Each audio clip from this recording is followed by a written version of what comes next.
خداوند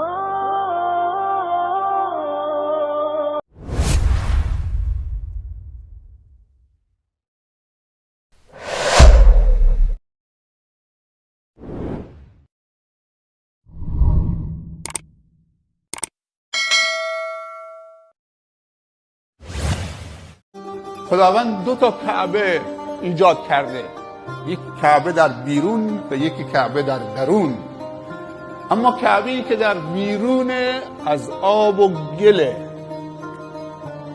بانیش هم مخلوقی از مخلوقات خداونده، بندی از بندگان خداونده و اون در مکه هست. بانیش ابراهیم خلیله، مواد ساختمانیش آب و گله، خشته. طواف کنندش چه کسانی هستند؟ بازم مخلوقاتن، انسان ها هستن.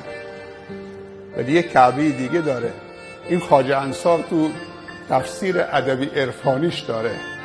عارفا خیلی وقتا یه حرفای عجیب و غریبی میزنن، الهاماتی دارن. دیگه اما کعبه دوم در درونه، اون دیگه از آب و گل نیست.